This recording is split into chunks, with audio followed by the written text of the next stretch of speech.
Hello, welcome back to Vendor Sushi Live Loading. In this episode, I'm gonna share an idea.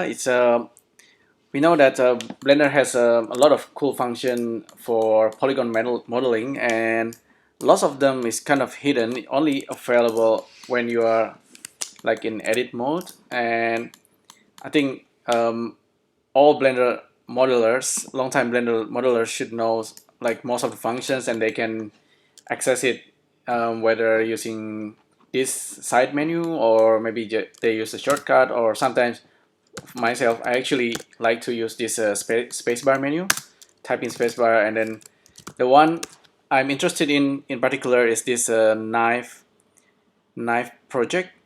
Yeah, knife project is something that I think will be more useful if it's like it function more like a nodes. Currently, it's not possible yet, but it's just a matter of time, maybe, or if someone like to make a notes for it. If you don't know what the knife projection is, basically, I only find out about this not long ago. Actually, I was reading this blog, and I'll give you the link. But basically, if you have like a curve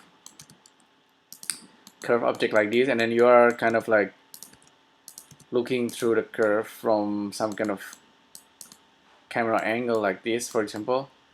And if you select the curve and then select the polygon mesh here, and you go to edit mode, apparently look you can easily do the knife projection.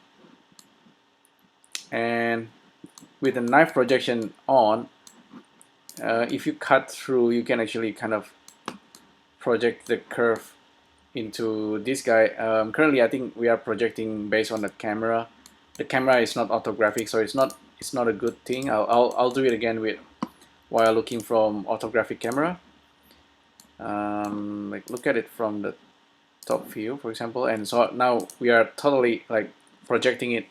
If we select the curve and then select the 3D mesh, we go to edit mode, hit tab, and then we project it. We should actually see the projection is more correct. See the blue color? So that's actually kind of cutting. It's not like cutting a hole, but it's kind of cutting the polygon face. Believe it or not, that's actually, yeah, it's actually pretty clean as well. And you can do like maybe extrusion and further continue modeling on that. Sverchok doesn't have this yet, but I'm thinking maybe one day we should have it. But for now, I'm thinking to do this. Let's say if I have like a grid, for example. A grid is made up of multiple polygon face like this. And if we want to do some kind of cutting, we can do it in fully procedural way, just like generating the curve using Sverchok, or maybe we can also draw it using grease pencil. So this is grease pencil cutting or knife. Grease pencil knife projection. So yeah, even though we don't have the nodes yet, but we can kind of test it out. So imagine if we kind of can just draw like a grease pencil like this, and we kind of switch to compositing, and then we use Sverchok and then kind of just grab all this grease pencil data. So we already know we can do that quite easily. Grease pencil, and just get all of these 4 strokes. By default, we should get all four of them. I'm kind of thinking maybe I will actually kind of doing a resample, vector interpolation, and resample this guy a little bit, turning it into like just 10 point, or maybe a little bit more, doesn't matter, 16 points. And so okay, we have 4 data here. We can use UV connection, edges, and simply actually these guys become like a polygon edge. I'm not sure if polygon edge actually works with projection, but I know that curve is actually works. Polygon polygon. It's actually called polyline viewer. So if I plug this guy in, we should get 4 polyline, or just 4 different curve. And you can see in the outliner, oops, drag it, outliner, we have 4 alpha curve being generated from Sverchok. I know for the fact that projection doesn't work if the curve has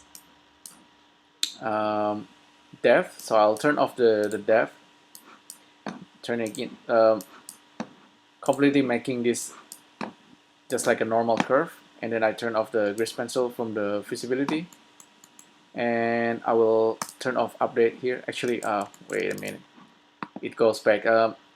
This depth control, I'll actually want to get rid of it. If you have many curves, you can use the object ID set to get rid of this depth. Context object data level depth.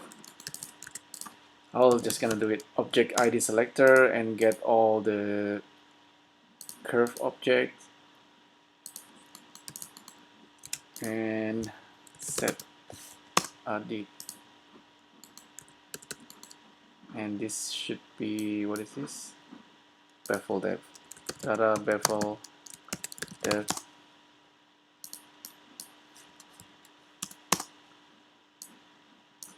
Plug the curve in,